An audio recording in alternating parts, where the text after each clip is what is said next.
हाँ जी, good evening everyone. स्वागत है दोस्तों आज के सेशन में। आज मैं आप लोगों को अदर सोर्सेस करवाऊंगा और अदर सोर्सेस दोस्तों हम लोग कैपिटल गेन कर चुके हैं, हम लोग सारे हेड्स कर चुके हैं, ये आखिरी हेड है। उसके बाद हमारे एग्जेम्पशन, डिडक्शन और कुछ ऐसे चैप्टर्स रह जाएंगे। तो अदर सोर्सेस में क्या इंपॉर्टेंट है, अमेंडमेंट्स भी आई हुई हैं और कुछ बातें मैंने आपके साथ डिस्कस करनी है। आओ जरा समझते हैं अदर सोर्सेस। तो करें स्टार्ट। सब लेट आउट मीन्स, सब लेट आउट का मतलब होता है, सब लेट करने का मतलब होता है जब आप प्रॉपर्टी खुद किराएदार होते हो और आगे किराए पर देते हो, उसको हम सबलेट बोलते हैं। ठीक है, अब सुनो मेरी बात। इस पर्टिकुलर टॉपिक के रिलेटेड नोट्स जो हैं वो मैं ऑलरेडी चैनल पे डाल चुका हूं, टेलीग्राम चैनल पर, और अगर नहीं मिले तो क्लास के बाद मिल जाएंगे। आप लोग वैसे सर्च कर सकते हो अदर सोर्सेस के नोट्स। ये एक बच्चे से मैंने कॉपी करवा लिए थे अपने नोट्स, जो मैं बच्चों को क्लास में लिखवाता हूं, और ये नोट्स है सेक्शन नंबर 56 से लेकर 59 के अंदर आता है अदर सोर्सेस, है ना। सेक्शन नंबर 56 से लेकर 59 में आता है अदर सोर्सेस। बच्चों सेक्शन नंबर 56 क्या है? Basis of charge, any income which is not chargeable to tax under the salary head, house property, PGBP, capital gain, है ना, then such income is taxable under the head other sources.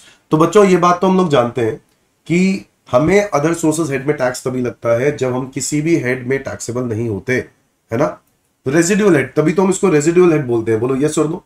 इसीलिए हम इसको residual head भी बोलते हैं। This head of income is called as residual head of income. ये बात कहां लिखी हुई है? सेक्शन नंबर 56 में लिखी हुई है। तो जैसे सैलरी का चार्जिंग सेक्शन सेक्शन नंबर 15 होता है, हाउस प्रॉपर्टी का 22 होता है, पीजीबीपी का 28 होता है, कैपिटल गेन का 45 होता है, अदर सोर्सेज का 56 होता है। ठीक है, नाउ कौन कौन सी इनकम्स हमें इस पे चर्चा करनी है दोस्तों? Specific incomes which has been discussed under the head other sources. Number 1 is dividend income. तो डिविडेंड इनकम जो है वो इसके अंदर कवर्ड है। ठीक है, डिविडेंड इनकम इसके अंदर कवर्ड है।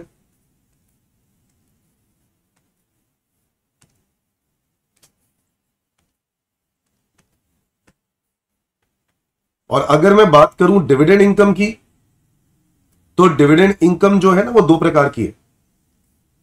एक वो डिविडेंड इनकम जो कि डोमेस्टिक कंपनी से मिलती है शेयर होल्डर्स को,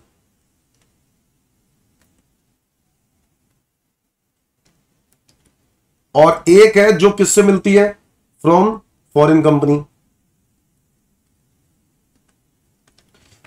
अगर तो डोमेस्टिक कंपनी से मिलती है तो बच्चों इस पे ना पहले बजट 2020 से पहले इस पे डिविडेंड पर शेयर होल्डर्स को टैक्स देना नहीं पड़ता था, शेयर होल्डर्स को एग्जेम्प्ट होता था, क्योंकि तब उस जमाने में सीडीटी हुआ करता था, कॉर्पोरेट डिविडेंड टैक्स। तब कंपनीज डिविडेंड पर टैक्स देती थी।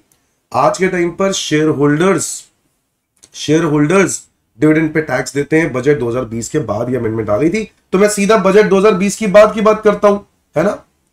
तो honour after finance act 2020, dividend from domestic companies now taxable to share holders. Now it is taxable to share holders. अब से शेयर होल्डर्स को टैक्सेबल है। Okay, it means companies are not liable to pay CDT. Okay, companies exempt हो गई। तो दोस्तों अगर मान लो डिविडेंड अनाउंस किया 1 करोड़ रुपए का, 10% के आप शेयर होल्डर हो, तो आपको 10 लाख रुपए का डिविडेंड मिला होगा। ठीक है, और 10 लाख रुपए का जो डिविडेंड मिला तो उस पर क्या लगेगा? स्लैब रेट लगेगा। क्या लगेगा? Slab rate. और आप लोग जानते हैं स्लैब रेट क्या है ना। स्लैब रेट के बेसिस पर आपको गवर्नमेंट को क्या पे करना होगा? टैक्स। Is that clear? और हाँ, मतलब ये एक एग्जांपल मैं इस प्रकार देता था कि भाई डिविडेंड जो है ना, पहले कंपनीज टैक्स पे करती थी, तो कंपनीज ये नहीं देखती थी किस शेयर होल्डर को मिलना है, सबको सेम टैक्स देना पड़ता था। कंपनीज क्या करती थी? तुम्हारे ही डिविडेंड में से पैसा काट लेती थी। अब जो है शेयर होल्डर्स को, अब ये शेयर होल्डर्स को डिविडेंड क्या है? एग्जेम्प्ट डिविडेंड अब से टैक्सेबल है। तो इसमें नुकसान नहीं हुआ। क्यों? क्योंकि जो अमीर शेयर होल्डर होगा वो तो स्लैब रेट के हिसाब से टैक्स पे करेगा, और जिसकी इनकम ही और कुछ नहीं है और कोई इनकम नहीं है तो उसका टैक्स ही नहीं बनेगा, क्योंकि ओल्ड रिजीम के अंदर 2.5 लाख रुपए तक एग्जेम्पशन मिलती है। तो ये उस प्रकार लिखे गए हैं। समझ में आया कि नहीं? अब मैं डोमेस्टिक कंपनी के हिसाब से बात करूं तो इसमें भी 2 केस होते हैं। एक मैं बात करूंगा डीम डिविडेंड की,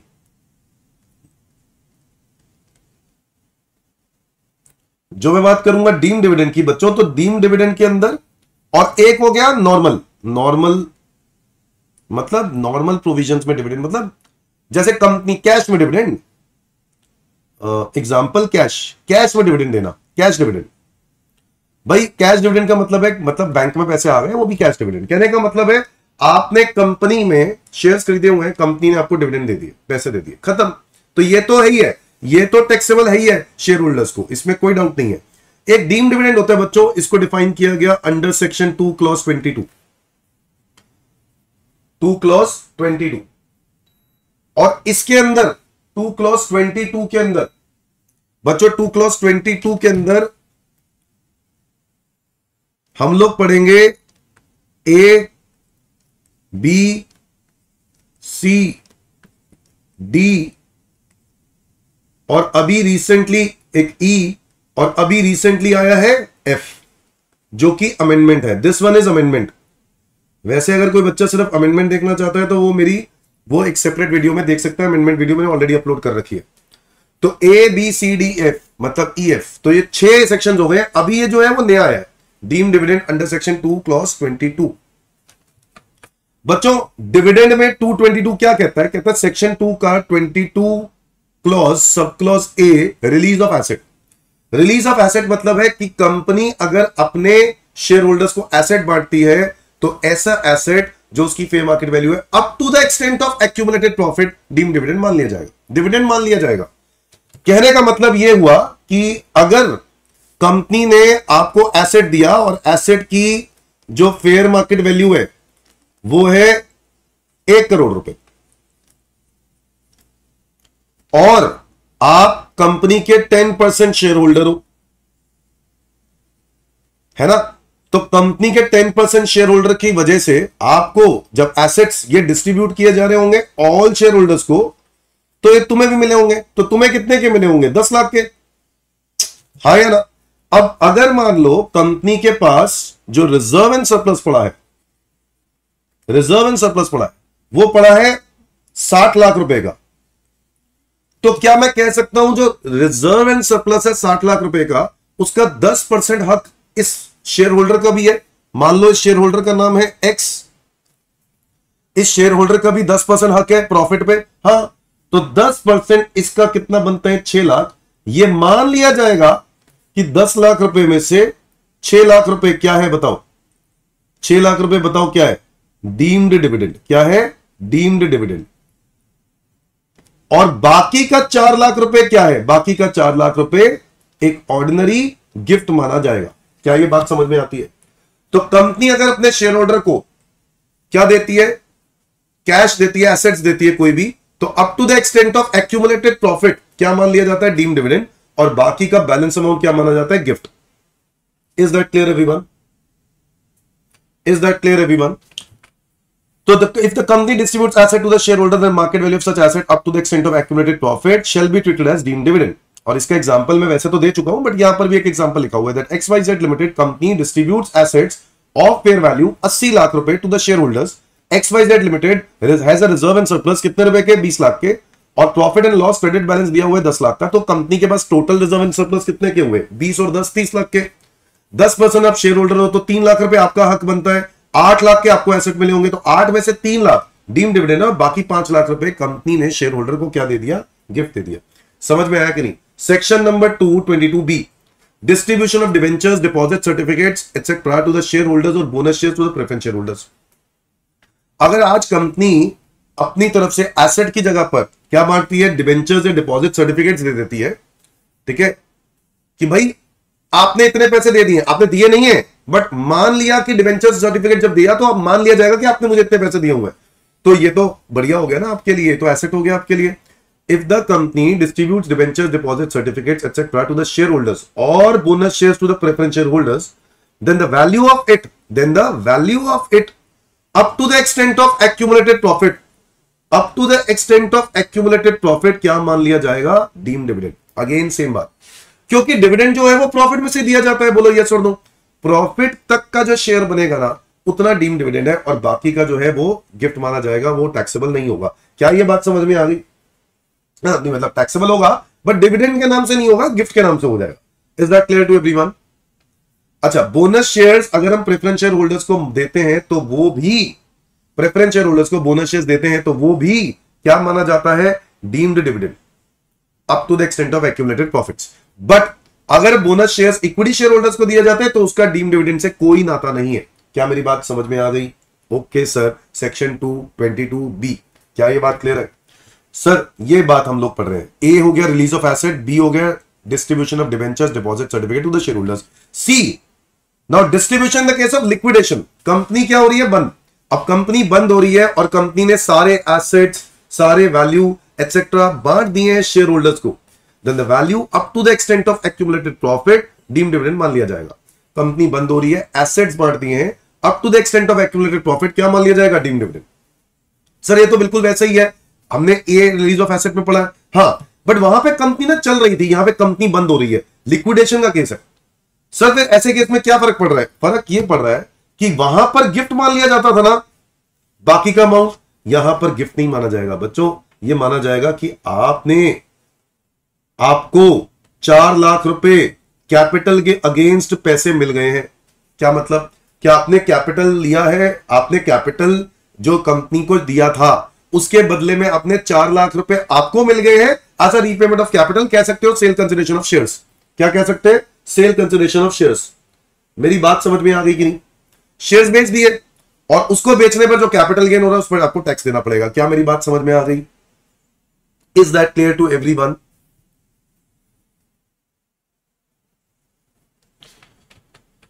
तो any distribution made out of the profit after liquidation cannot be amounted to dividend, it is a repayment towards capital। मैं इसी की बात कर रहा था। जैसे कि एक एग्जांपल है, एक्स लिमिटेड एक डोमेस्टिक कंपनी है जो कि लिक्विडेशन में जा रही है on 1 January 2021। On this date company has following assets and liabilities. Company के पास कुछ एसेट्स और लायबिलिटीज है। ये एसेट्स और लायबिलिटीज दिए हुए हैं, ये लोन दिया 5 लाख का, फिक्स एसेट कैश दिया। संजय दत्त एक शेयर होल्डर है जिसके पास कंपनी के कितने परसेंट शेयर्स हैं? 10% ओनरशिप है in the company. All the assets after liabilities were distributed to the share holders. सारे एसेट्स लायबिलिटीज को पे ऑफ करने के बाद शेयर होल्डर्स को बांट दिए। Compute deemed dividend. तो बच्चों क्या करना है? सबसे पहले तो आपको यह देखना है कि आपको लायबिलिटीज कैसे सेटल होंगी। 5 लाख का कैश है, 5 लाख का लोन है, बांट दो, पे ऑफ कर दो। कर दिया। सर कितने एसेट बच गए? 60 लाख के एसेट बच गए। सर 60 लाख का जो एसेट बच गया उसका आप जो संजय दत्त हैं वो शेयर होल्डर कितने हैं? 10% शेयर होल्डर है। अब ये जो 10% शेयर होल्डर है मतलब कितने का वैल्यू मिला एसेट का? 6 लाख का एसेट मिला आपको। अब हम देखेंगे कि कंपनी में रिजर्व एंड सरप्लस कितना है। तो कंपनी में रिजर्व एंड सरप्लस जब हमने चेक किया तो वो है 10 लाख। तो 10 लाख का कितना परसेंट आपको मिला? 10 लाख का 10% यानी 1 लाख। तो 6 लाख में से 1 लाख रुपए तो डीम्ड डिविडेंड हो गया और 5 लाख रुपए सेल ऑफ शेयर्स माना जाएगा। अब यही शेयर्स मान लो संजय दत्त ने कभी खरीदे थे 2 लाख रुपए के, तो उसकी कॉस्ट ऑफ एक्विजिशन हो गई 2 लाख रुपए। उसकी कॉस्ट ऑफ एक्विजिशन हो गई 2 लाख रुपए और वो 2 लाख रुपए सेल कंसेशन में से माइनस करेंगे तो क्या आ जाएगा? Capital gain. मेरी बात समझ में आ गई कि नहीं? ठीक है, तो ये हमारा था section 222C। Next is 222D। Now this D is reduction of share capital. अगर कल को कंपनी बायबैक करती है अपने शेयर्स और उस वक्त पैसे वापस करने के बदले में कैश ना देकर वो कोई भी एसेट वगैरह बांट देती है up to the extent of accumulated profit, ये डीम्ड डिविडेंड मान लिया जाएगा। हालांकि रिडक्शन ऑफ शेयर कैपिटल को अगर मैं इग्नोर कर दूं तो वो तो किसी भी रीजन से हो सकता है। अभी रिसेंटली दोस्तों इसके ऊपर एक अमेंडमेंट है जो बायबैक के ऊपर ही पॉइंट आया हुआ है और यह बोल दिया गया कि बायबैक पे जो भी पैसे दिए जाते हैं शेयर होल्डर्स को डिविडेंड मान लिया जाता है। यही बात हमने आज फिर से पढ़नी है, अमेंडमेंट वाली सेक्शन 222F। मैं वापस आ जाता हूं अमेंडमेंट के बिना, तो मैं यहां बात कर रहा था। तो दोस्तों अगर कंपनी ने क्या दिया? Reduction of share capital. इस सिचुएशन में 222D में कंपनी ने एसेट्स दिए up to the extent of accumulated profit, क्या मान लिया जाएगा? Deemed dividend. और उसके बदले में जो बाकी का डिफरेंस है वो क्या माना जाएगा? गिफ्ट। कंपनी, बात समझ में आ गई? रिडक्शन ऑफ शेयर कैपिटल के रीजन कोई भी हो सकता है। ठीक है, ये तो वन ऑफ द एग्जांपल है बायबैक, और भी हो सकता है, बट यहां पर बायबैक के लिए जो है हमने अलग अमेंडमेंट पढ़ा, वो एक अलग पॉइंट है जो कि मैं इस अदर सोर्सेस अमेंडमेंट जो मैंने अपने टेलीग्राम चैनल पर ऑलरेडी शेयर किया हुआ है वहां से आपको देखना पड़ेगा। तो 222E, ठीक है, रिडक्शन ऑफ शेयर कैपिटल हो गया। Next is loans advances to the specified share holder. अगर आप किसी स्पेसिफाइड शेयर होल्डर को लोन एडवांसेस देते हो तो up to the extent of accumulated profit क्या मान लिया जाएगा? Deemed dividend. और ये कौन से केस में? Only in the case of private company. So any payment by a company in which public is not substantially interested, यानी private company, of any some bye way of advance और loan to any share holder who is a beneficial owner, who is a beneficial owner 10% और more of the equity capital. कितना owner? 10% या उससे ज्यादा. Will be deemed to be the dividend to the extent of accumulated profit. 10% अगर आप company में क्या हो, मालिक हो, और आपको क्या दे दिया जाता है? लोन एडवांसेस दे दिए जाते हैं, तो ऐसे केस में गवर्नमेंट कहता है कि आपको क्या मान लिया जाएगा? क्या मान लिया जाएगा? वो up to the extent of accumulated profit deemed dividend. तो ये स्पेसिफाइड शेयर होल्डर हो गए. समझ में आया कि नहीं? तो आपका कंपनी में कितना परसेंट ओनरशिप है? 10%. ये देख, ये समझो, एक एक्स लिमिटेड कंपनी है और मिस्टर एक्स उसका शेयर होल्डर है. इसके पास कंपनी के 10% शेयर्स हैं और कंपनी ने इसको लोन दे दिया. तो गवर्नमेंट ने क्या बोला? अगर कंपनी के पास रिजर्व एंड सरप्लस पड़े हैं, मान लो, तो जो भी रिजर्व एंड सरप्लस का शेयर मिस्टर एक्स का बनता है, उतने तक का जो लोन है वो डिविडेंड मान लिया जाएगा. तो मान लो लोन दिया 1 करोड़ का, तो रिजर्व एंड सरप्लस है 20 लाख रुपए, तो 20 लाख रुपए का 10% 2 लाख रुपए क्या मान लिया जाएगा? Deemed dividend. अच्छा नहीं, सॉरी, पूरा 20 लाख रुपए, नॉट 20 शेयर, इसमें शेयर नहीं होगा. पूरी कंपनी का जो 20 लाख रुपए है, क्योंकि ये स्पेस, देखो, लोन जो बांटते हैं वो सबको नहीं दिए जाते. लोन किसी पर्टिकुलर शेयर होल्डर को दिया जाता है. तो अगर किसी एक पर्टिकुलर शेयर होल्डर को दिया गया तो 1 करोड़ रुपए में से पूरे 20 लाख रुपए क्या मान लिया जाएगा? Deemed dividend. और बाकी जो है वो लोन लायबिलिटी ही रहेगी 80 लाख रुपए की. तो 20 लाख रुपए डीम्ड डिविडेंड माना जाएगा. क्या ये मेरी बात समझ में आ गई? 20 लाख रुपए डीम्ड डिविडेंड और बाकी जो है 80 लाख रुपए का लोन ही रहेगा. उसमें कोई दिक्कत नहीं है. वो लोन है, वो चुकाना है, वापस चुकाना है. अच्छा, एडवांसेस और loans by closely held company मतलब again private company to a specified concern. आपने एक्स लिमिटेड ने लोन एक्स को नहीं दिया, किसी XYZ फर्म को दे दिया, किसी फर्म को दे दिया.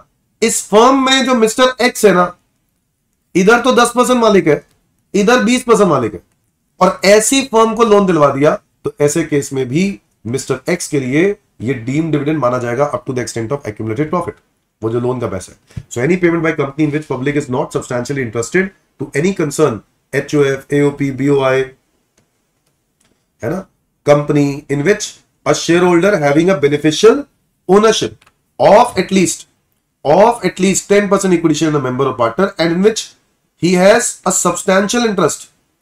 मतलब ये उन शेयर होल्डर की बात हो रही है जिसका कंपनी में 10% ओनरशिप है और वो दूसरी कंपनी में 20% और मोर होल्ड करता है. तो ऐसे केस में डीम्ड डिविडेंड माना जाएगा. क्या मेरी बात समझ में आ गई? मिस्टर एक्स 20% से ज्यादा का मालिक है, किसमें? XYZ वाली कंपनी में, फर्म में, और इस फर्म को लोन दिलवाया गया है किसके द्वारा? एक्स प्राइवेट लिमिटेड के द्वारा. और इस कंपनी में आपका ओनरशिप मात्र 10% है या उससे ज्यादा है. तो ऐसे केस में यह माना जाएगा कि लोन जो है फर्म को ना देकर किसको दिया गया? एक्स को दिया गया. तो इसलिए डीम्ड डिविडेंड एक्स के लिए माना जाएगा. किसके लिए माना जाएगा? एक्स के लिए. Is that clear to everyone? Now इसी के अंदर exceptions are there. If loan is granted in the ordinary course of business, अगर मान लो मेरा काम ही लोन देने का है, तो वो डिविडेंड माना नहीं जाएगा, क्योंकि मेरा लोन देने का ही काम है, फाइनेंशियल इंस्टीट्यूशन हूं, बैंक हूं, ठीक है. Where loan has been treated as a dividend, अगर लोन डिविडेंड मान लिया गया, तो सब्सिक्वेंटली कंपनी अगर फ्यूचर में कभी डिविडेंड डिक्लेयर करेगी, शेयर होल्डर को डिविडेंड देगी, तो उसमें से कुछ पोर्शन का तो डिविडेंड पहले ही मान लिया गया था और उस पर टैक्स पहले ही लगा दिया गया था, तो उसको छोड़ के बाकी का दे देगी. नहीं समझे मेरी बात? सो मान लो एक कंपनी है एक्स लिमिटेड और इसने एक शेयर होल्डर को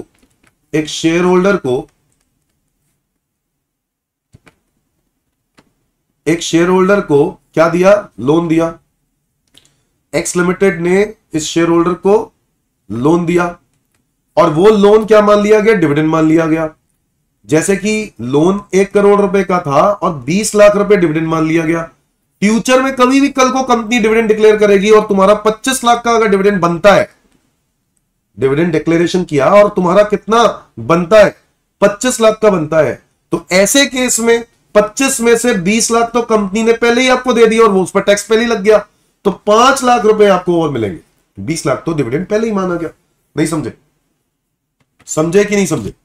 So where loan has been treated as dividend and subsequently company declares and distribute dividend to all of its shareholders, including the borrowing shareholder, the dividend so paid is set off by the company against the previous borrowings. The adjusted amount will not be treated as dividend again. उसके बाद दोबारा dividend वो माना नहीं जाएगा.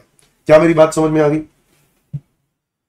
The following do not constitute dividend, any payment by the company or purchase of its own shares. ये पहले dividend नहीं होता था बच्चों.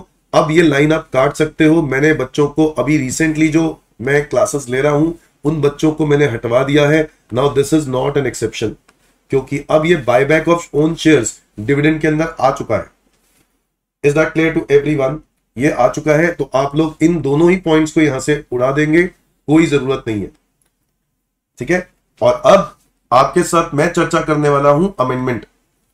बच्चों अमेंडमेंट क्या है? ये देखो, अदर सोर्सेस की अमेंडमेंट बजट 2024 में 222F इंसर्ट किया गया, जहां पे बोला गया जब भी कभी बायबैक होगा और आप शेयर होल्डर को क्या दोगे, पैसा दोगे, तो वो बायबैक होने के बाद डिविडेंड मान लिया जाएगा. 1/10/2024 से पहले domestic company is liable to pay tax on that buyback. पता है आपको ये बात?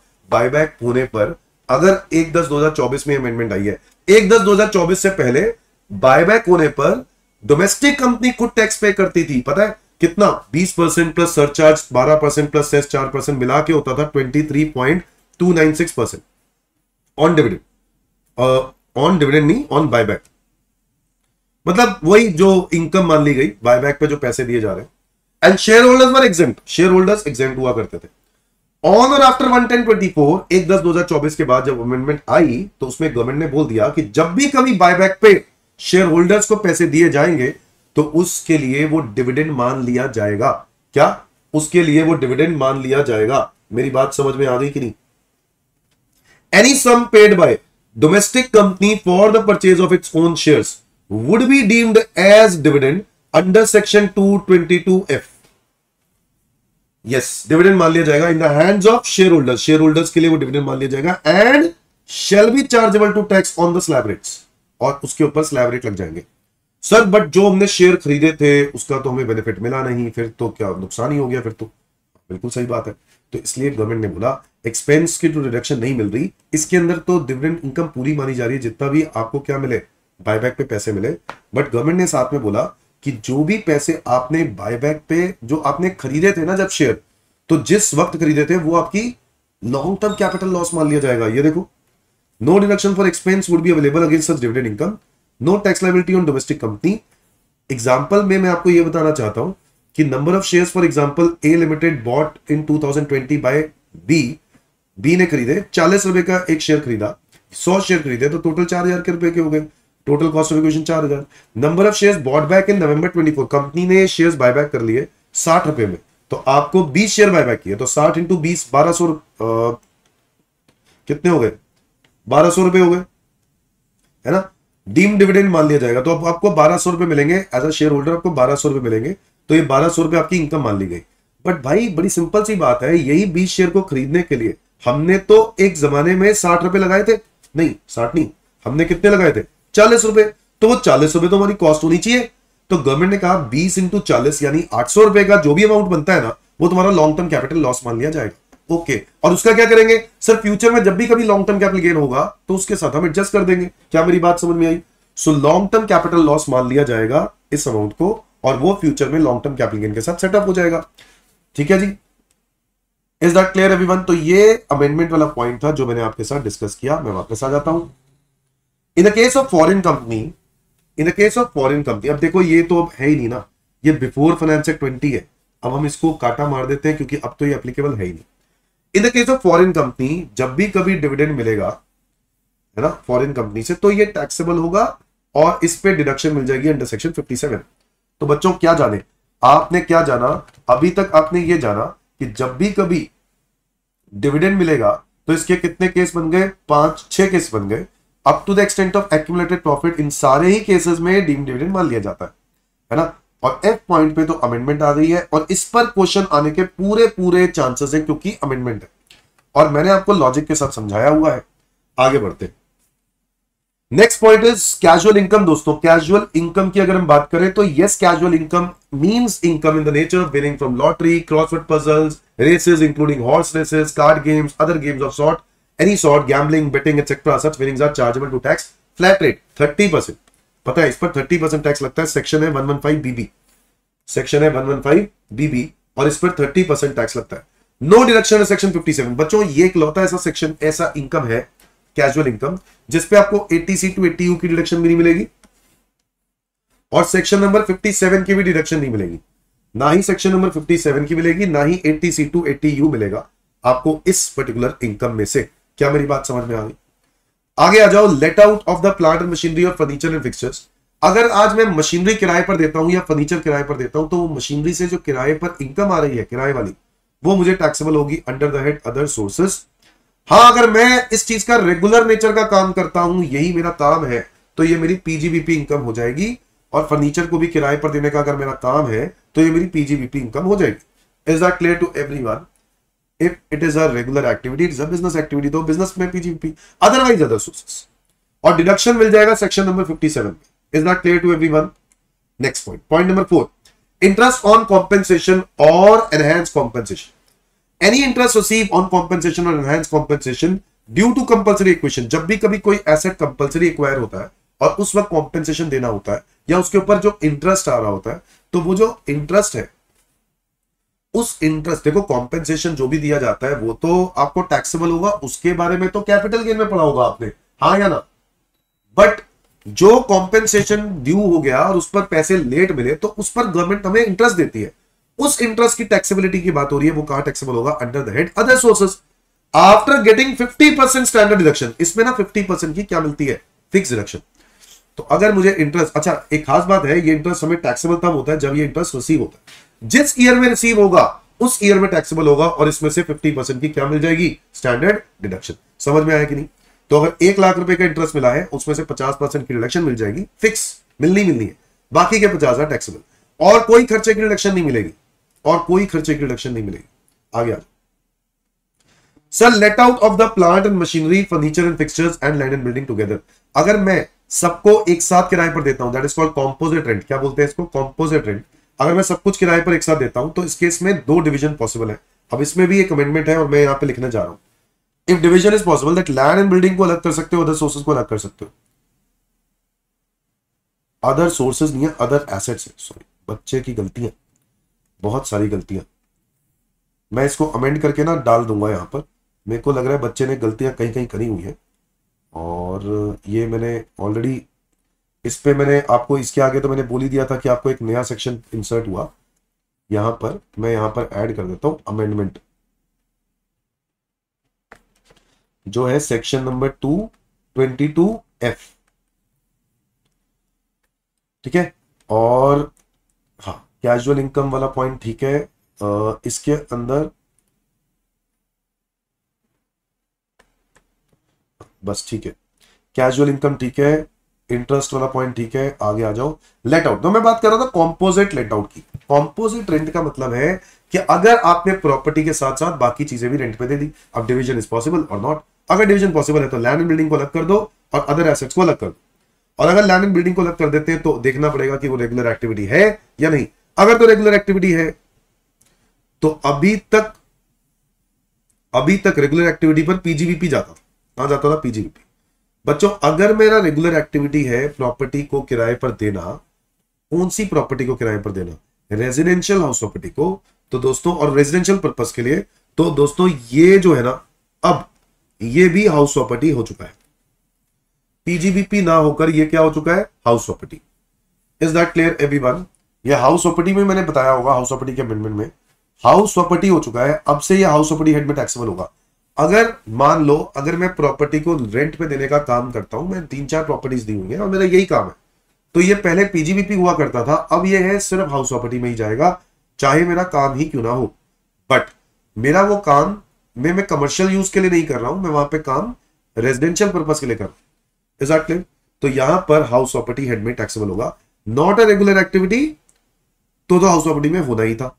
अगर मैं बात करूं अदर एसेट्स की, तो अदर एसेट्स में रेगुलर एक्टिविटी तो पीजीबीपी, और अगर नॉट अ रेगुलर एक्टिविटी तो अदर सोर्सेस। इसमें तो कोई डाउट ही नहीं है। बोलो यस और नो, इसमें तो कोई डाउट ही नहीं होना चाहिए। अगर डिवीजन पॉसिबल नहीं है तो देखेंगे रेगुलर एक्टिविटी है या नहीं, मतलब कॉम्पोजिट रेंट कहां टैक्सेबल होगा, या तो पीजीबीपी या नॉट अ रेगुलर एक्टिविटी तो other sources. Is that clear everyone? Is that clear everyone?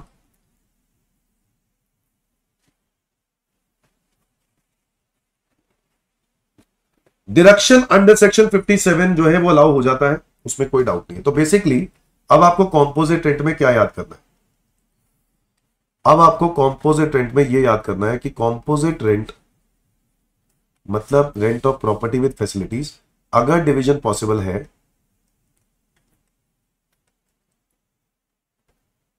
या डिवीजन पॉसिबल नहीं है।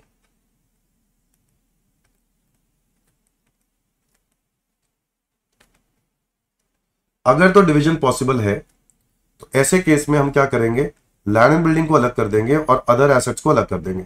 अब लैंड एंड बिल्डिंग को आप रेगुलर एक्टिविटी करो या ना करो, आप क्या इसका रेंट हमेशा ही कहां टैक्सेबल होगा, हाउस प्रॉपर्टी हेड में। बट अदर एसेट्स की बात करें तो रेगुलर एक्टिविटी है तो ये पीजीबीपी में जा सकता है, अदरवाइज ये अदर सोर्सेज में जा सकता है।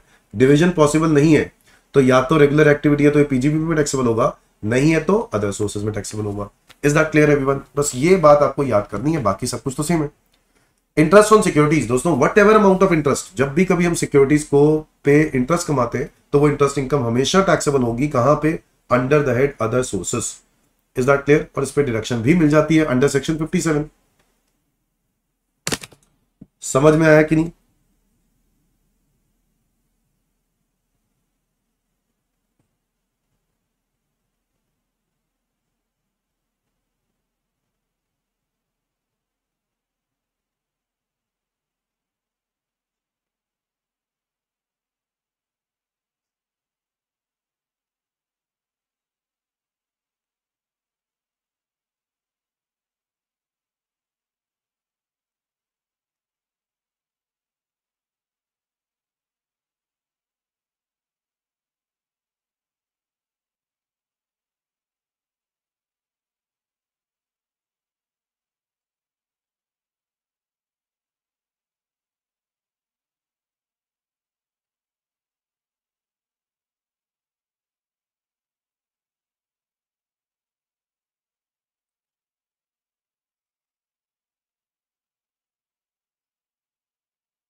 अभी जो है हम लोग पढ़ रहे हैं अगला point which is gift income. Gift income में क्या है कि गिफ्ट इनकम के अंदर बताया गया कि आपको गिफ्ट जो है वो दो प्रकार के होते हैं, एक होता है मॉनेटरी गिफ्ट और एक होता है gift in kind. Monetary gift जो है ना वो होता है कैश, चेक, ड्राफ्ट वगैरह, एफडी वगैरह, और गिफ्ट इन काइंड होते हैं दो, मूवेबल प्रॉपर्टी या इमूवेबल प्रॉपर्टी। मैं कैश, चेक, ड्राफ्ट की बात करता हूं। अगर कोई पर्सन मुझे गिफ्ट देता है कैश, चेक, ड्राफ्ट में, तो ये गिफ्ट इनकम मुझे फुली टैक्सेबल होगी अगर वैल्यू 50,000 रुपए पर एनम से ज्यादा है। कितने ज्यादा है? 50,000 पर एनम से ज्यादा है। अगर वो 50,000 पर एनम से ज्यादा है तो मुझे ये फुली टैक्सेबल हो जाएगी। ये बात क्लियर है? ओके। तो इसका मतलब ये हुआ कि अगर मान लो मुझे मिस्टर एक्स ने 20,000 रुपए का कैश गिफ्ट दिया, 15,000 रुपए का चेक दिया, 30,000 का ड्राफ्ट दिया, तो कुल मिला के 50,000 से ज्यादा हो रहा है, तो इसलिए मुझे फुली टैक्सेबल हो जाएंगे सारे। अगर मैं बात करूं मूवेबल और इमूवेबल प्रॉपर्टी की, तो इसके अंदर क्या है, मूवेबल प्रॉपर्टी की डेफिनेशन है share securities, jewellery, bullion, drawings, painting, sculptures, archaeological collection और any other work of art. अगर ये इनमें से कोई भी चीज जिनकी फेयर मार्केट वैल्यू 50,000 रुपए से ज्यादा हो जाती है तो ये क्या हो जाएगा, फुली टैक्सेबल इन एग्रीगेट। 50,000 रुपए ज्यादा होता है फुली टैक्सेबल। बात करते हैं इमूवेबल प्रॉपर्टी की, तो इमूवेबल प्रॉपर्टी में लिखा है लैंड, बिल्डिंग और बोथ। और अगर ऐसी लैंड या बिल्डिंग जिसकी स्टैंप ड्यूटी वैल्यू 50,000 रुपए से ज्यादा हो जाती है, स्टैंप ड्यूटी वैल्यू पर प्रॉपर्टी 50,000 ज्यादा हो जाती है, तो वो टैक्सेबल होगा। अच्छा, यहां पे पर एनम देखना है मूवेबल प्रॉपर्टी में, और कैश वाले में भी पर एनम देखना है, बट इमूवेबल प्रॉपर्टी में क्या देखना है, पर प्रॉपर्टी देखना है। Now exceptions are there where gift income is not taxable even if the value exceeds 50,000। अगर 50,000 ज्यादा हो जाए तब भी कहां टैक्सेबल नहीं होगा। बच्चों गिफ्ट अगर रिलेटिव से मिलता है तो एग्जेम्प्ट रहता है। रिलेटिव कौन है? Spouse of individual, brother sisters of individual, brother sisters of spouse of individual, तो भाई बहन हो गए आपके। आप अगर बॉय हो तो आपके मतलब एक हस्बैंड है तो वाइफ के जो भाई बहन है ना, साला साली, वो जो है वो भी कवर्ड है इसके अंदर। Brother sister of parents of individual, ताया जी, ताई जी, चाचा जी, ताया जी, बुआ जी, मामा जी, ये सब कवर्ड। एनी लीनियल असेंडेंट मतलब बच्चे और डिसेंडेंट मतलब पेरेंट्स, तो बच्चे और पेरेंट्स भी कवर्ड है। एनी लीनियल का मतलब होता है, पूछते हैं बच्चों के बच्चे भी कवर्ड है, पेरेंट्स के पेरेंट्स भी कवर्ड है। Any lineal ascendant descendant of the spouse of individual, spouse of individual के कोई असेंडेंट डिसेंडेंट्स होंगे तो वो भी कवर्ड है। स्पाउस ऑफ एनी पर्सन, जो भी हम लोगों ने ऊपर पॉइंट्स पढ़े ए बी से लेकर एफ तक जितने पॉइंट्स पढ़े, उसके स्पाउसेस भी इसमें कवर्ड। एचयूएफ की बात करें तो एनी फैमिली मेंबर। और मैटरनल पेरेंट्स, बच्चों मैटरनल पेरेंट्स वर्ड जब भी आ जाएगा तो आप समझ लेना मामा जी की बात हो रही है। इंडिविजुअल के मैटरनल पेरेंट्स जो होंगे दैट इज मामा जी, तो उसको भी हम लोग क्या करते हैं, रिलेटिव की, फैमिली की डेफिनेशन में इंक्लूड करते हैं। और फैमिली से कोई भी गिफ्ट मिलेगा बच्चों, ये फुली एग्जेम्प्ट होता है, कितने भी अमाउंट का मिले वो हमेशा फुली एग्जेम्प्ट होता है। तो एक तो ये केस हो गया। अगर गिफ्ट आपको मैरिज ओकेजन में मिल जाए, occasion of marriage of individual, तो ये गिफ्ट भी क्या रहता है, फुली एग्जेम्प्ट रहता है, इस पे कोई टैक्स नहीं लगता। Gift receive under a will, या तो विल में या बाय वे ऑफ इनहेरिटेंस, विरासत में अगर आपको कोई गिफ्ट मिलता है, विल के थ्रू मिलता है, तो ये फुली एग्जेम्प्ट होता है, इस पे कोई टैक्स नहीं लगता। Any gift receive from local authority, अगर लोकल अथॉरिटी से कोई गिफ्ट मिलता है, एमसीडी डीडीए से, तो दोस्तों ये भी गिफ्ट क्या होता है, फुली एग्जेम्प्ट होता है, इस पे कोई टैक्स नहीं लगता। Any gift receive from any fund, कोई फंड से गिफ्ट मिला, यूनिवर्सिटी से मिला, एजुकेशनल इंस्टीट्यूशन से मिला, हॉस्पिटल से मिला, या फिर कोई अदर मेडिकल इंस्टीट्यूशन से मिला, और एनी ट्रस्ट से मिला, तो ये जो भी गिफ्ट मुझे मिलते हैं, fund, university, education institution, hospital, ये पूरे के पूरे एग्जेम्प्ट रहते हैं, इस पे कोई टैक्स नहीं लगता है। गिफ्ट अगर मुझे कोई ट्रस्ट या इंस्टीट्यूशन से मिलता है जो कि रजिस्टर्ड है, रजिस्टर्ड ट्रस्ट वगैरह से मिलता है, तो ये भी एग्जेम्प्ट है। Any gift receive from individual by a trust created और established solely for the benefits of relative, भाई जैसे आपको बेनिफिशियरी बना दिया किसी ट्रस्ट के अंदर, आपका नाम लिख दिया, तो उस ट्रस्ट के एग्रीमेंट के हिसाब से आपको पैसे मिलने चाहिए, प्रॉपर्टी मिलनी चाहिए, तो वो आपको एग्जेम्प्ट है, उस पर कोई टैक्स नहीं लगेगा। तो बेसिकली ये जो जितने पॉइंट्स हमने पढ़े ना, ये सब केसेस में चाहे गिफ्ट जितने मर्जी का हो, यहां पे टैक्स नहीं लगेगा। Is that clear everyone? Now gift एक और होते हैं बच्चों, ये तो हो गए कि हाँ भी प्रॉपर्टी मिल गई या पैसे मिल गए। एक होता है परचेज ऑफ इनएडिक्वेट कंसिडरेशन। अगर आप कोई प्रॉपर्टी खरीद लेते हो इनएडिक्वेट कंसिडरेशन के लिए, इनएडिक्वेट मतलब है 1 लाख की प्रॉपर्टी अगर आप 40,000 में खरीदते हो, तो भाई आपको तो 60,000 रुपए सस्ता मिल गया, तो इसलिए गवर्नमेंट को प्रॉब्लम है कि भाई सस्ता कैसे मिल गया। ये बिल्कुल वैसी है जैसे परक्विजिट्स में लॉजिक लगाते हैं ना कि भाई इतने की चीज थी और आपको इतने की मिल गई, तो भाई डिफरेंस जो है वो टैक्सेबल हो जाना चाहिए। मूवेबल प्रॉपर्टी, अगर difference between the fair market value and such consideration exceeds 50,000, अगर डिफरेंस जो है वो 50,000 से क्या हो जाता है, ज्यादा, भाई फेयर मार्केट वैल्यू है मान लो 1 लाख और एक्चुअल में जो कंसिडरेशन दिया है वो दिया है 40,000, तो भाई कितना ज्यादा कितना कम दिया है, 60,000 कम दिया है, तो 60,000 क्योंकि 50,000 से ज्यादा है तो पूरा 60,000 टैक्सेबल हो जाएगा। और ये तब टैक्सेबल नहीं होगा अगर ये मेरा स्टॉक इन ट्रेड है, तो क्या ये मेरा स्टॉक इन ट्रेड, क्योंकि अगर मैंने ये माल जिससे खरीदा उसका ये स्टॉक इन ट्रेड है, तो ये भी तो हो सकता है ये उसने 40,000 60,000 रुपए का क्या दिया हो, कोई ऑफर दिया हो, कोई डिस्काउंट दिया हो, तो मेरे लिए वो गिफ्ट इनकम नहीं होगी। जैसे अमेजॉन दोस्तों अपनी वेबसाइट पे कभी कभार प्राइजेस अप डाउन करता रहता है, तो वो डिस्काउंट की होती है, वो दूसरे बंदे के लिए टैक्सेबल नहीं होता। अगर मैं इमूवेबल प्रॉपर्टी की बात करूं तो difference between stamp duty value and consideration is more than, अगर एसडीवी जो कि व्हाइट मनी होती है प्रॉपर्टी की, या फिर कंसिडरेशन, दोनों का जो डिफरेंस है, दोनों का जो डिफरेंस है, यानी एसडीवी ऑब्वियसली कम होगी और आपने एक्चुअल कंसिडर, एसडीवी ज्यादा है पर आपने एक्चुअल में पैसे जो दिए वो कम दिए, तो अगर ये डिफरेंस जो है वो 50,000 से ज्यादा है और 10% of consideration whichever is higher, अगर वो इससे ज्यादा है तो वो टैक्सेबल हो जाएगा इमूवेबल प्रॉपर्टी पूरा का पूरा। एग्जांपल देखते हैं, ये देखो प्रॉपर्टी का पहले एग्जांपल देखते हैं। ये प्रॉपर्टी का एग्जांपल है, प्रॉपर्टी परचेज करिए आपने 2 लाख की, स्टैम्प ड्यूटी वैल्यू है 5, कितना रुपए डिफरेंस, 3 लाख। अभी 3 लाख क्या, 3 लाख रुपए क्या 10% ऑफ कंसिडरेशन से ज्यादा है, जी हाँ, और 50,000 से भी ज्यादा है, yes, whichever is higher, 50,000 से ज्यादा है, हाँ, तो ये फुली टैक्सेबल हो जाएगा under the head other sources. Is that clear to everyone? Is that clear to everyone? तो परचेज फॉर इनएडिक्वेट कंसिडरेशन याद रहेगा कि नहीं?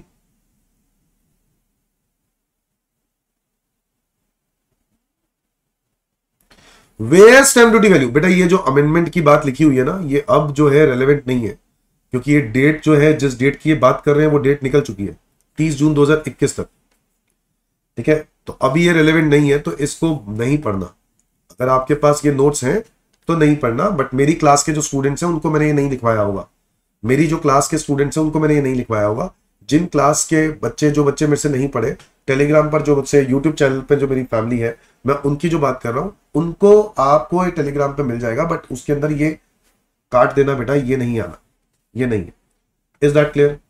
मैं वैसे सेव करके भेज दूंगा।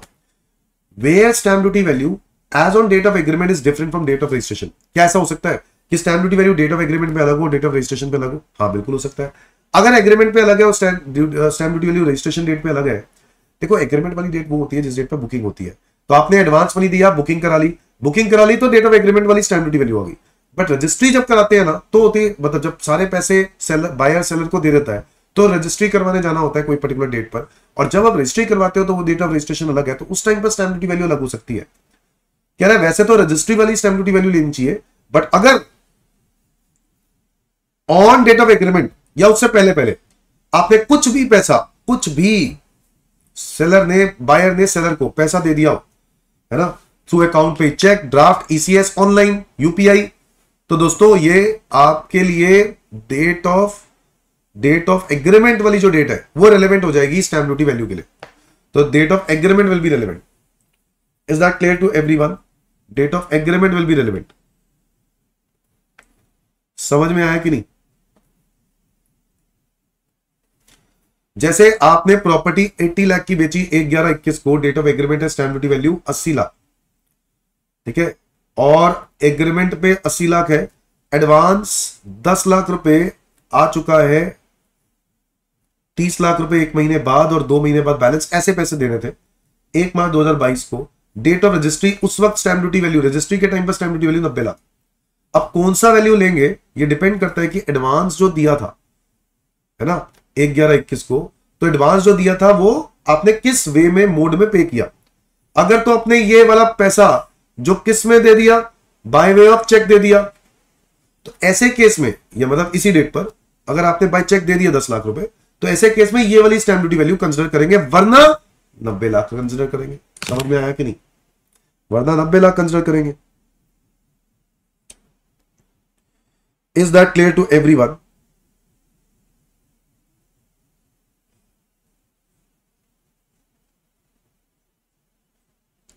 बेटा कार्तिक अपलोडेड होगी, बेटा अपलोडेड होगी, आप प्लीज चेक करना, अपलोडेड होनी चाहिए, होनी चाहिए। नहीं होगी तो मैं जैसे ही वीडियो खत्म करूंगा तो उसके बाद मैं आपको ये शेयर कर दूंगा, ठीक है। एडवांस मनी फोरफिटेड, और आप वहीं पर मेरे को मैसेज डाल सकते हो टेलीग्राम पे, ठीक है। Advance money forfeited, advance money forfeited क्या है कि भाई अगर मान लो एक सेलर ने, बायर ने सेलर को कुछ पैसे दे दिए एडवांस, और सेलर ने आगे के पैसे, बायर ने आगे के पैसे सेलर को टाइम पर नहीं दिए, तो 1/4/14 के बाद से अब ये एडवांस मनी जब भी 1/4/14 के बाद जब्त हो गया ना, वो उसी साल टैक्सेबल हो जाएगा under the head other sources, वो उसी साल टैक्सेबल हो जाएगा under the head other sources. समझ में आ रहा है कि नहीं? Under the head other sources वो टैक्सेबल हो जाएगा। समझ में आ रहा है कि नहीं? ये वाली पॉइंट समझ में आ रही है कि नहीं?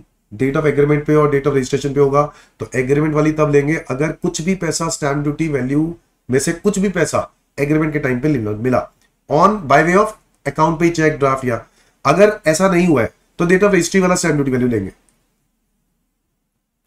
बच्चों next is consideration receive in excess of fair market value of shares issued by closely held company and private company where shares are issued at premium.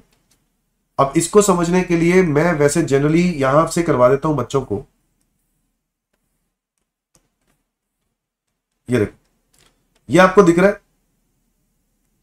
यही पॉइंट है वो, consideration receive in excess of fair market value of shares of closely held company, closely मतलब private company, to be treated as income of such company where shares are issued at premium. अब देखो shares अगर premium पे issue किए हैं तो इसमें कुछ एग्जांपल है, ध्यान से सुनना। नंबर ऑफ शेयर्स है, मान लो 10,000 मैंने इशू किया, ए प्राइवेट लिमिटेड हूं मैं, और फेस वैल्यू शेयर का है 100 रुपए, फेयर मार्केट वैल्यू है 120 और इशू प्राइस जो है वो 130 है। आपने 120 की मार्केट में वैल्यू है, बट आपने फेयर मार्केट वैल्यू से भी ज्यादा पर क्या कर दिया, इशू कर दिया। देखो यही लिखा ना, consideration receive in excess of fair market value of the share. और केस कौन सा होना चाहिए, प्रीमियम वाला। तो अगर मुझे कंसिडरेशन फेयर मार्केट वैल्यू से भी ज्यादा मिला है, यानी 10 रुपए मुझे ज्यादा मिले, तो 10 रुपए जो है, नंबर ऑफ शेयर्स कितने हैं, 10,000, तो ये 1 लाख रुपए मुझे क्या हो जाएगा, टैक्सेबल हो जाएगा under the head other sources. क्या ये बात क्लियर है? ओके, कंपनी की बात हो रही है। ऐसे ही B private limited 20,000 share issue कर रहा है, 100 रुपए उसकी फेस वैल्यू है, मार्केट में वैल्यू कितनी है, 120, इशू प्राइस 110 है। क्या ये प्रीमियम का केस है? यस, बट यहां पे कुछ टैक्सेबल नहीं हो सकता क्योंकि आपने फेयर मार्केट वैल्यू से ज्यादा पर नहीं बेचा, कम पे बेचा, इसलिए नो टैक्सेबल। 30,000 शेयर है 100 रुपए का, और ये देखो ये शेयर तो 98 में हम इशू कर रहे हैं, डिस्काउंट हो गया, तो ये अलाउड ही नहीं है, पहली बात। और दूसरा, अगर ये प्राइवेट प्लेसमेंट की भी हुई है तो ऐसे केस में भी आपको ये वाला जो टैक्सेबिलिटी है वो नहीं लगेगी। क्यों नहीं लगेगी? क्योंकि प्रीमियम के केस में ही लगती है।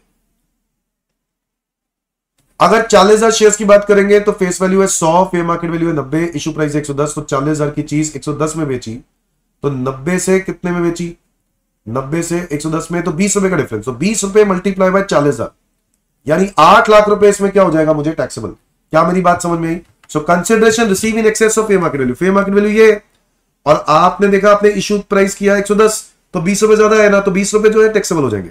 अब ये केस का ध्यान रखना है कि प्रीमियम का होना चाहिए, और प्रीमियम का ये है 100 रुपए का शेयर है और आपने 110 पे इशू किया, तो प्रीमियम है। इज दैट क्लियर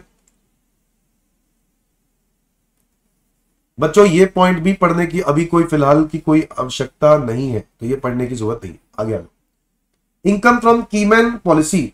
बच्चों कीमैन पॉलिसी के केस में मैंने आपको बताया था कि कीमैन पॉलिसी एक कंपनी का इंपॉर्टेंट पर्सन होता है, और उस पर्सन ने कीमैन, वो बंदे ने रिटायरमेंट ले ली, रिटायरमेंट नहीं मतलब डेथ हो गई उस बंदे की, तो कंपनी को पैसा मिलता है कीमैन पॉलिसी में। तो जो पैसा कंपनी को मिलता है, कंपनी क्या करेगी, हो सकता है अपने पास रख ले, अगर अपने पास रख ले तो उसको पीजीबीपी में टैक्सेबल हो जाएगा। अगर कंपनी अपने पास रख ले, अगर कंपनी इंप्लॉय के रिप्रेजेंटेटिव्स को दे दे तो अदर सोर्सेज में जाएगी। Is that clear? तो इनकम फ्रॉम कीमैन पॉलिसी ये टैक्सेबल तभी होगी जब वो सैलरी और पीजीबीपी में नहीं होगी। पीजीबीपी में होगी जब वो पैसा इंप्लॉयर को मिलेगा, सैलरी में होगी अगर वो पैसा इंप्लॉय को मिलेगा, और अगर इन दोनों में से किसी को नहीं मिल रहा तो रिप्रेजेंटेटिव को मिल रहा है इंप्लॉय के, तो ये जाएगा अदर सोर्सेज में। कहां जाएगा? अदर सोर्सेज में। बच्चों इसके अलावा आपको कुछ बातें याद रखनी है कि post office saving bank account में 3,500 रुपए तक का जो इंटरेस्ट होता है वो एग्जेम्प्ट होता है in case of individual account, और 7,000 रुपए तक का एग्जेम्प्ट होता है in case of joint account under section 10 clause 15। ये बात पता होनी चाहिए क्वेश्चन करते वक्त। रेजिडुअल इनकम, बच्चों एनी इनकम जो कि किसी भी हेड में कवर नहीं हो रही वो ऑटोमेटिकली यहां पे आ जाएगी। रिश्वत की इनकम है, हाँ आपकी कैसी भी इनकम है वो सारी अदर सोर्सेज में चली जाएगी।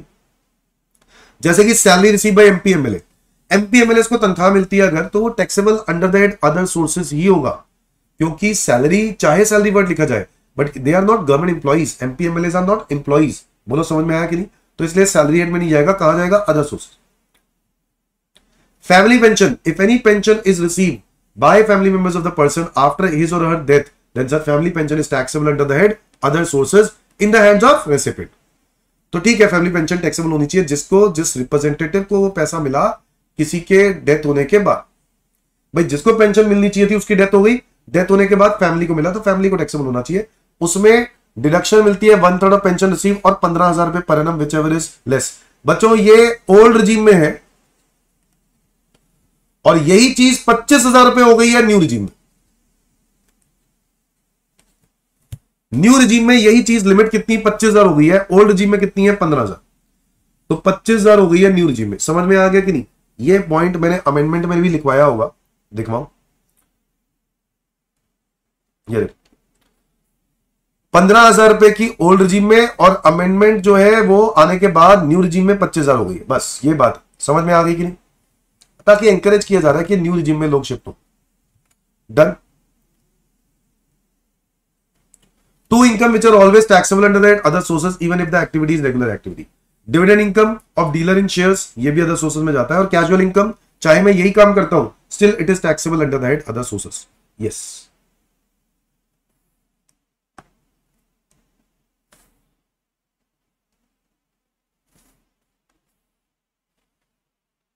ना दोस्तों मैं अभी क्वेश्चन भी करा देता हूं, बट पहले सेक्शन 57 भी देख लेते हैं। एक तो 56 था, ये 56 के कितने सारे पॉइंट्स थे वो हमने डिस्कस कर लिए, और ये 2 अमेंडमेंट थी, वो भी डिस्कस हो गई। अब जरा 57 में आ जाते हैं और डिडक्शन देख लेते हैं under the head other sources. In the case of interest on securities, अगर आप इंटरेस्ट ऑन सिक्योरिटीज इनकम कमाते हो या डिविडेंड इनकम कमाते हो, कोई भी ऐसी इनकम कमाते हो, तो आपको वो टैक्सेबल होगी। But interest on securities income कमाने के लिए अगर आपने कोई खर्चा किया है तो assessee can claim this deduction. Assessee can claim this deduction of expenses of collection charges, interest on loan. भाई जो भी, मान लो मैंने लोन लेकर सिक्योरिटीज में इन्वेस्ट कर दिया, तो उसमें जो इंटरेस्ट आ रहा है वो मुझे टैक्सेबल होगा, बट लोन पे जो मुझे इंटरेस्ट देना है वो मुझे उसकी क्या मिल जानी चाहिए, डिडक्शन। अगर मैं कमीशन कमा रहा हूं तो वो कहां, अगर मैंने कमीशन दिया है किसी को इंटरेस्ट ऑन सिक्योरिटीज को रियलाइज करने के लिए, तो वो जो कमीशन मैंने ब्रोकर को दिया ना, उस पर भी क्या मिल जाएगी मुझे, डिडक्शन अंडर सेक्शन 57। समझ में आया कि नहीं, समझ में आया कि नहीं? अगले पे आ जाओ। In the case of dividend income और income in respect of units of mutual fund या स्पेसिफाइड कंपनी, डिविडेंड इनकम के केस में या कोई income respect of units, UTI units, mutual fund units, इस केस में 20% तक की आपको मैक्सिमम डिडक्शन मिलती है अगर, और वो भी इंटरेस्ट एक्सपेंस की, कि मान लो अगर तुम्हें 1 लाख रुपए की, कितने रुपए की, 1 लाख रुपए की क्या मिली डिविडेंड इनकम, इसमें से आपको 20% ऑफ सच इनकम, मतलब मान लो आपने खर्चा किया है इंटरेस्ट का, मान लो आपने लोन लेके शेयर खरीदे, तो लोन लेकर जो शेयर खरीदे, शेयर पर जो डिविडेंड आ रहा है वो आ रहा है 25,000 का, और जो इंटरेस्ट है वो आपका बन रहा है 22,000 का। बट 25 में से 22 माइनस नहीं होगा, 25 में से मैक्सिमम उतना माइनस होगा जितना वो इनकम है उसका 20%। यानी इधर मैं, अगर मैं खर्चा 25,000 का कर भी रहा हूं ना, तो भी मैं मैक्सिमम पता कितना ले पाऊंगा, 20,000। यानी मुझे बाकी के 80,000 रुपए क्या हो जाएंगे, टैक्सेबल। समझ में आ रहा है कि नहीं, समझ में आ रहा है कि नहीं? फैमिली पेंशन में आपको मैं बता चुका हूं न्यू रिजीम के अंदर और ओल्ड रिजीम में कितनी कितनी रिडक्शन है। ये ओल्ड में है और न्यू रिजीम में कितनी है बेटा, यही लिमिट 25,000 रुपए। ये याद कर लेना बेटा, एग्जाम में जरूर आएगा, 25,000 रुपए। Now next is in the case of income from machinery, plant और furniture let out on hire. अगर मैं मशीनरी वगैरह किराए पर देता हूं, फर्नीचर किराए पर देता हूं, तो उस पर कोई डिडक्शन मिलेगी क्या सेक्शन 57 की? तो यस, मिलेगी। आपने अगर उसके ऊपर रिपेयरिंग कराई तो रिपेयर के मिल जाएगी। अगर रिपेयर कौन से, कैपिटल नेचर का, रेवेन्यू नेचर का? रेवेन्यू नेचर का, कैपिटल नेचर का नहीं, रेवेन्यू नेचर का। Current repair to machinery repair, revenue nature का। कोई भी मशीनरी पे रिपेयरिंग करते हो, प्लांट फर्नीचर पे करते हो, इंश्योरेंस प्रीमियम देते हो, इसकी डिडक्शन आपको मिल जाएगी। डेप्रिसिएशन, बिल्डिंग पे डेप्रिसिएशन, मशीनरी, प्लांट, फर्नीचर, इन पर जो डेप्रिसिएशन का खर्चा है उसकी भी डिडक्शन अलाउ हो जाएगी। समझ में आ रहा है कि नहीं? सेक्शन 57 कहता है any other expenditure not being an expenditure of capital nature expended wholly और exclusively for the purpose of earning such income. कोई भी खर्चा जो आपने इनकम कमाने के लिए किया है, उस इनकम कमाने के लिए जो भी खर्चा किया, उस खर्चे की क्या मिल जाएगी, डिडक्शन। इंटरेस्ट और एनहांस कॉम्पेंसेशन में तो 50% आपको पता ही होना चाहिए, फिक्स है। 50% की आपको क्या मिल जाती है, डिडक्शन। बच्चों अगर इंप्लॉई के, देखो अगर इंप्लॉयर के पास इंप्लॉई की वेलफेयर कंट्रीब्यूशन के लिए पैसे जो इंप्लॉई के काटे गए थे ना, वेलफेयर कंट्रीब्यूशन जैसे कि पीएफ, वो पैसे काटे गए थे और इंप्लॉयर ने अपने पास रख लिए थे, तो वो इंप्लॉयर की अदर सोर्सेज इनकम मानी जाएगी। बट जैसे ही वो उस वेलफेयर फंड में पैसे जमा करा देगा तो उसको उस अमाउंट की क्या मिल जाएगी, डिडक्शन। तो ये वो पॉइंट है कि अगर वो पैसा डाल देगा तो उसको डिडक्शन मिल जाएगी, पैसा नहीं डालेगा तो वो इनकम बन जाएगी और उस इनकम पे उसको क्या पे करना पड़ेगा, टैक्स। समझ में आया कि नहीं बच्चों? विनिंग और इंटरेस्ट ऑन सिक्योरिटीज के केस में ना आपको जनरली इनकम जो मिलेगी वो नेट ऑफ टीडीएस मिलेगी, यानी टीडीएस कटने के बाद हम क्या करेंगे, उसको टीडीएस माइनस अगर हम कर चुके हैं तो जितना भी अमाउंट होगा उसको हम ग्रॉस अप कैसे करें। अगर मान लो 7,000 रुपए मिला है और इस पर विनिंग का टीडीएस कट चुका है 30%, तो ये किसके बराबर है, 70% के, इंटू 100 कर दो तो ये आ गया 10,000 रुपए। तो मेरी विनिंग इनकम जो है 10,000 रुपए, मैं अपने आईटीआर में 10,000 की इनकम दिखाऊंगा। क्या मेरी बात समझ में आ गई? क्या मेरी बात सबको क्लियर है? Section number 58, expenses not allowed as deduction. In the case of assessee, section number 58, personal expenses अगर मैं करता हूं, घर के कोई खर्चे करता हूं, तो क्या मैं उसकी डिडक्शन क्लेम कर सकता हूं? नहीं, ऑब्वियसली नॉट। अगर मैं कोई इंटरेस्ट दे रहा हूं chargeable to tax which is payable outside India, जिसको मैं इंटरेस्ट पे कर रहा हूं, मैं उसकी डिडक्शन क्लेम करना चाहता हूं, बट उस इंटरेस्ट पे टीडीएस काटना था और मैंने नहीं काटा। अगर मैं नॉन रेजिडेंट को दे रहा हूं, टीडीएस नहीं काटा, तो उस इंटरेस्ट की मैं 100% एक्सपेंस डिडक्शन नहीं ले सकता, 100%। बट अगर वो पेमेंट जिसको मैं दे रहा हूं वो रेजिडेंट है, तो उसका मैंने एक्सपेंस में डिडक्शन नहीं, मैंने उस पर टीडीएस नहीं काटा, तो उस इंटरेस्ट एक्सपेंस का मैं 30% डिसअलाउ हो जाएगा। ये बात पता है ना, पीजीबीपी में पढ़ते हो। अगर मैं इंटरेस्ट एक्सपेंस दे रहा हूं, किसी को पेमेंट करता हूं, मैं उसकी डिडक्शन क्लेम करना चाहता हूं, बट आपको इंटरेस्ट एक्सपेंस की डिडक्शन इसलिए नहीं मिल पाएगी क्योंकि आपने जो इंटरेस्ट है उस पर टीडीएस नहीं काटा।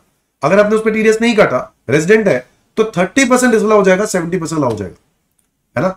और अगर नॉन रेजिडेंट को पेमेंट करते हो तो 100% डिसअलाउ हो जाएगा, यस और नो। अगर आप किसी रिलेटिव को देते हो, किसी रिलेटिव को देते हो, और रिलेटिव को जो देते हो वो अमाउंट जो है वो रीजनेबल नहीं देते हो, एक्सेसिव देते हो in comparison to fair market value. किसी रिलेटेड पर्सन को आप पैसा दे रहे हो और वो भी फेयर मार्केट वैल्यू से ज्यादा दे रहे हो, भाई जितना होना चाहिए उससे ज्यादा दे रहे हो, तो जितना ज्यादा दिया उसकी रिडक्शन नहीं मिलेगी, उसकी रिडक्शन नहीं मिलेगी। एनी पेमेंट और expenditure which is chargeable to tax to recipient on which TDS has not been deducted. Again वही सेम बात की, अगर मैंने रेसिपिएंट को पेमेंट दी और उस पर टीडीएस नहीं काटा है किसी भी रेजिडेंट पर्सन को, तो 30% एक्सपेंस डिसअलाउ हो जाएगा, 70% अलाउ हो जाएगा। Any payment in excess of 10,000 by way of cash to a single party on a single day, एक दिन में एक पार्टी को अगर मैं 10,000 से ज्यादा का कैश देता हूं ना, तो गवर्नमेंट वैसे ही डिसअलाउ कर देता है। ये बात हमने पीजीबीपी में पढ़ी है, यहां पर भी पढ़ रहे हैं, इसमें कुछ नया नहीं। तो जब भी हम किसी पार्टी को 10,000 रुपए से ज्यादा का कैश देते हैं in a single day on a single to a single party, तो ऐसे केस में वो डिसअलाउ हो जाएगा, उसकी डिडक्शन नहीं मिलेगी। No deduction respect of any expenditure incurred in connection with casual income. Casual income पे तो डिडक्शन मिलती ही नहीं, तो ये बात क्लियर। लास्ट सेक्शन हो जाता है सेक्शन नंबर 59, जो कि कहता है डीम प्रॉफिट्स। डीम प्रॉफिट्स का मतलब है कोई भी खर्चा या कोई भी लॉस जिसकी रिकवरी हो जाए, मतलब उस खर्चे और लॉस की आपने ना डिडक्शन क्लेम कर ली थी, पीएनएल को डेबिट कर दिया, मतलब इनकम को कम कर दिया, आज उसकी रिकवरी हो जाए तो वो इनकम क्या होनी चाहिए, टैक्सेबल। तो वो इनकम क्या होनी चाहिए, टैक्सेबल। उसको डीम प्रॉफिट बोलते हैं। Under the head other sources, other sources head में ही वो टैक्सेबल होगा। क्या यहां तक सबको क्लियर है?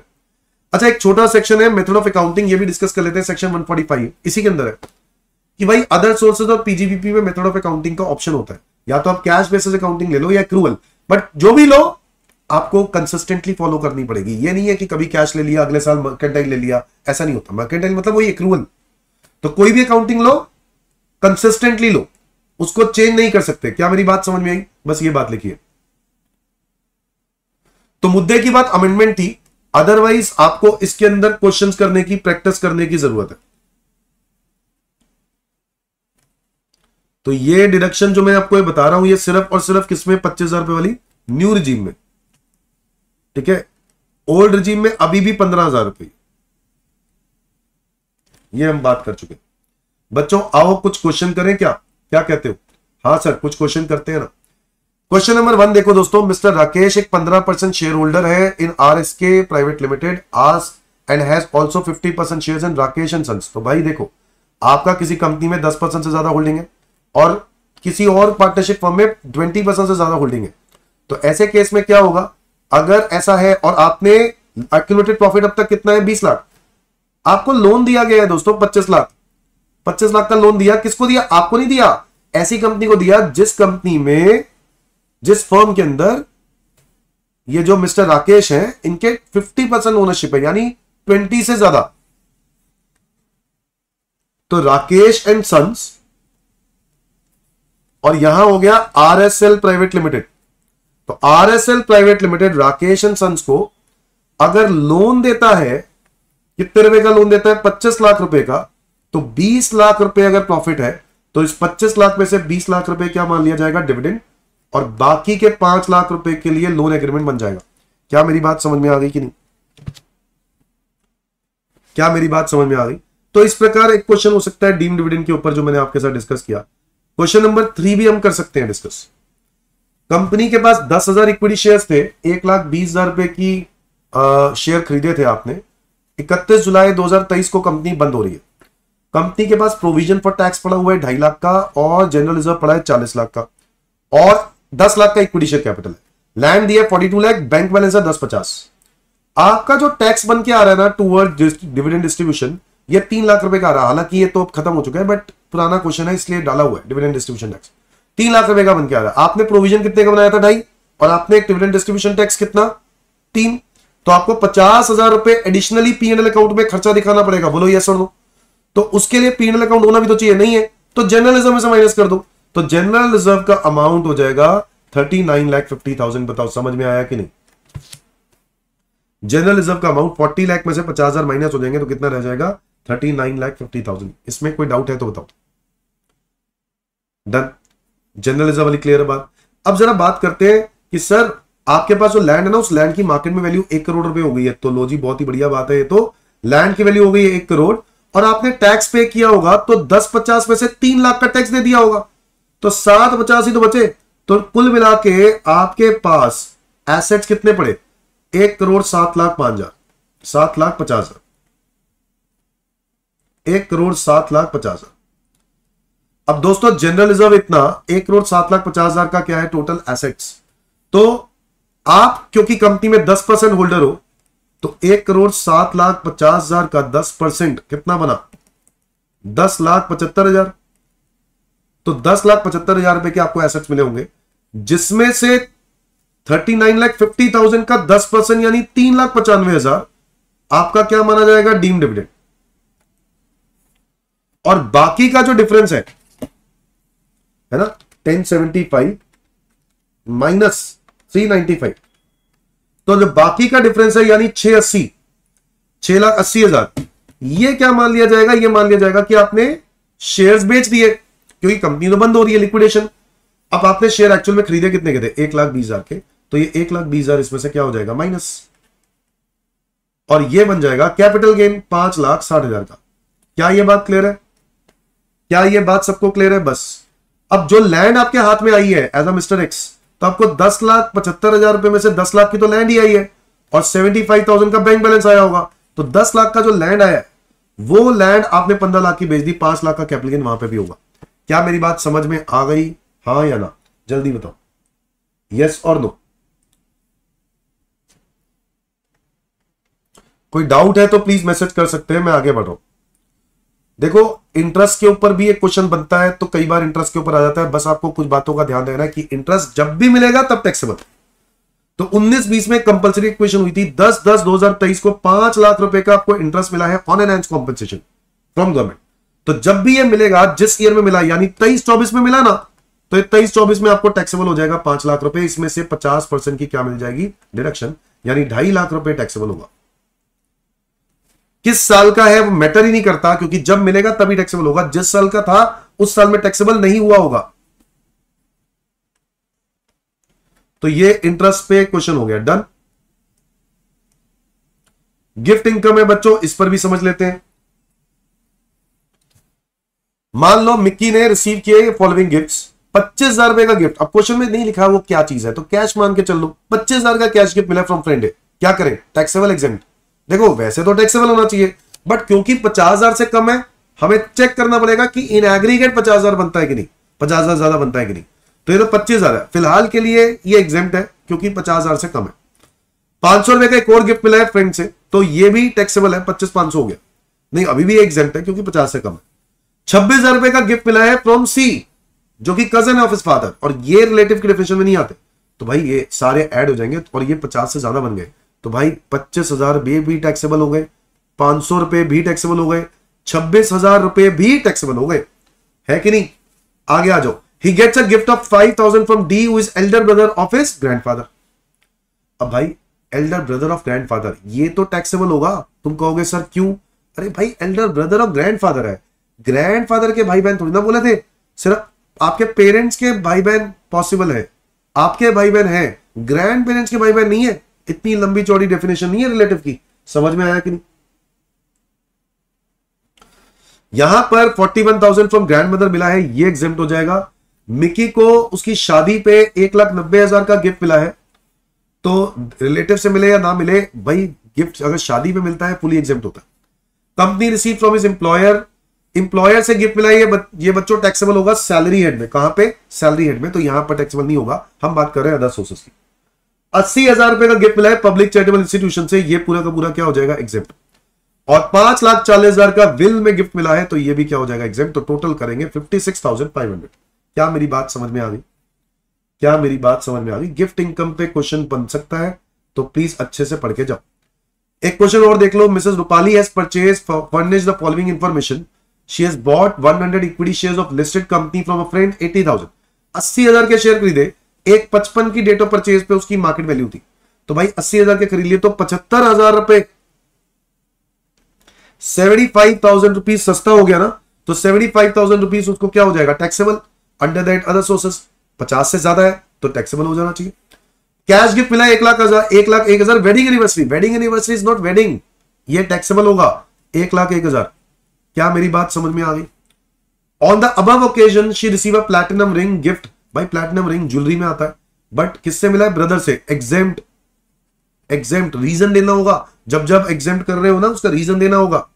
She got a cash gift in aggregate from 4 friends, 25,000 total में, डॉटर की वेडिंग पे। तो भाई ये 25,000 पे ये तो क्या हो जाएगा, टैक्सेबल होना चाहिए। बट क्या कैश गिफ्ट और कोई मिला है, कैश गिफ्ट, हाँ ये मिला है ना, तो ये 25,000 टैक्सेबल होगा क्योंकि 50,000 से ज्यादा हो गया मिला के। She also receive 49,000 from maternal uncle, मामा जी, तो मामा जी से एग्जेम्प्ट होता है। तो बस इन सब को ऐड कर दो तो हमारा आ रहा है 2,01,000 taxable under the head other sources. Is that clear?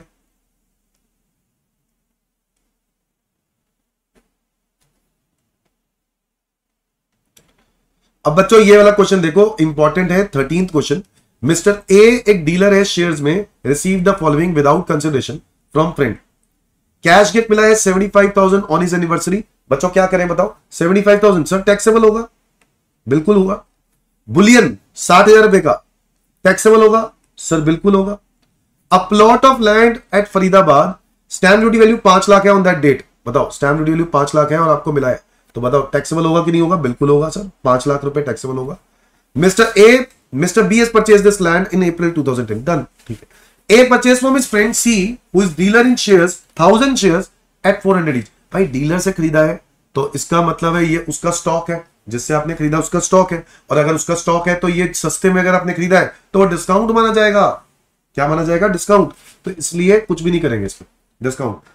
A further on 1st November 2023, Mr. A took the possession of property booked by him 2 years back, 20 lakh rupees की प्रॉपर्टी बुकिंग कर दी। स्टैम्प ड्यूटी वैल्यू 1 नवंबर को 32 लाख की है और date of booking पे, date of agreement पे 23 लाख है, और स्टैम्प ड्यूटी वैल्यू 1 नवंबर 23 को 32 लाख है। 1 नवंबर 23 है क्या, इस डेट पर तो रजिस्ट्री हुई है, तो रजिस्ट्री वाली डेट पर 32 लाख है, बुकिंग वाली डेट पर 23 लाख है, और बुकिंग वाली डेट पर 1 लाख रुपए की डाउन पेमेंट दे दी है आपने बाय वे ऑफ चेक। तो बच्चों डेट ऑफ बुकिंग लेंगे, आपको बताया था ना डेट ऑफ बुकिंग लेंगे। अब डेट ऑफ बुकिंग लेंगे यानी एग्रीमेंट, तो ऐसे केस में 23 लाख लेंगे, और 23 लाख की प्रॉपर्टी 20 लाख में ले ली तो 3 लाख रुपए टैक्स, 3 लाख रुपए टैक्सेबल होगा, क्योंकि 3 लाख रुपए 50,000 से ज्यादा है, और 50,000 से ज्यादा है, और जो आपका कंसिडरेशन है कितना, 20 लाख, उसका 10% से भी ज्यादा है, तो 2 लाख और 50,000 whichever is higher, 2 lakh, 2 lakh से ज्यादा है 3 लाख, तो इसलिए टैक्सेबल हो जाएगा 3 लाख। क्या मेरी बात समझ में आई? तो अदर सोर्सेज में मिला के हो रहा होगा 9,35,000। Is that clear everyone? 9,35,000 आपको टैक्सेबल हो रहा होगा।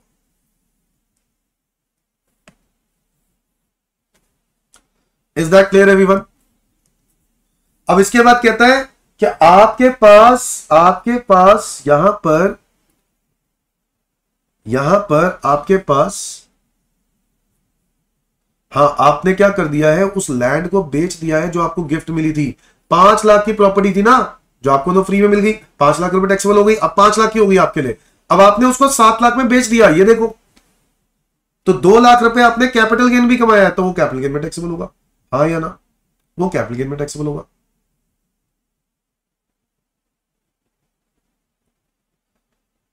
तो बेसिकली इस चैप्टर में सर कैसे क्वेश्चन आ सकते हैं, याद रहे इस चैप्टर में जो क्वेश्चन आते हैं वो आते हैं आपके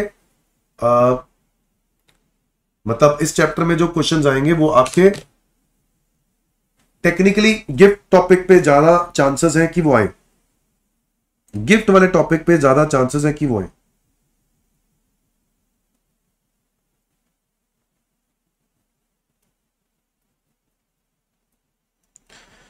क्या ये बात सबको क्लियर है?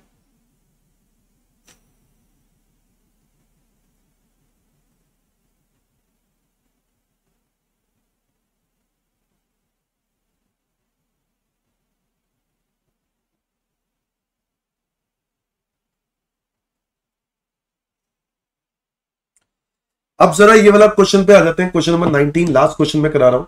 इसको ध्यान से देखो। Rental income in the case of property held as stock in trade. Stock in trade मतलब मेरा प्रॉपर्टी खरीदने बेचने का काम है और मैंने उसको रेंट पे दिया। बच्चों ये कौन सी इनकम जाएगी? House property. हाउस प्रॉपर्टी, इसमें कोई डाउट ही नहीं है, स्टॉक इन ट्रेड का काम करते हो, है ना। तो प्रॉपर्टी बेचने खरीदने का काम करते हो, बट आपने प्रॉपर्टी किराए पर दी हुई है, तो house property. Dividend on shares हमेशा other sources, dividend on shares हमेशा other sources. Is that clear?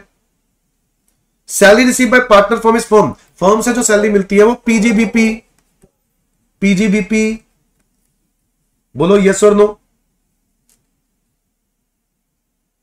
Rental income of machinery, अब ये रेंटल इनकम मशीनरी पीजीबीपी में भी जा सकता है अगर मेरा रेगुलर एक्टिविटी, और अगर नहीं है तो other sources. Winning from lottery, यही काम करता हूं और कोई काम नहीं करता हूं, अदर सोर्सेस हमेशा।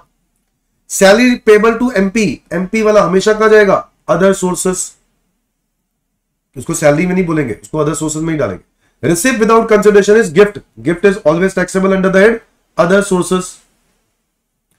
इन the case of retirement interest on employees contribution PF is URPF. आपको याद आ रहा है, सैलरी चैप्टर में पढ़ा है, यूआरपीएफ है, और इंटरेस्ट ऑन इंप्लॉइज कॉन्ट्रीब्यूशन कहां जाएगा? Other sources. Rental income in the case of person engage in business of letting out of property. अब कौन सी प्रॉपर्टी? अगर तो मैंने ये कमर्शियल प्रॉपर्टी किराए पर दी है, ठीक है, कौन सी प्रॉपर्टी किराए पर दी है? कमर्शियल। बच्चों ये लिख लो, कमर्शियल प्रॉपर्टी किराए पर दी है तो इसका रेंट कहां टैक्सेबल होगा? पीजीबीपी में। और अगर रेजिडेंशियल प्रॉपर्टी किराए पर दी है और मैं यही काम करता हूं तो ये मेरा कहां जाएगा? हाउस प्रॉपर्टी में जाएगा। Is that clear to everyone? ये हमेशा कहां जाएगा? हाउस प्रॉपर्टी में ही जाएगा।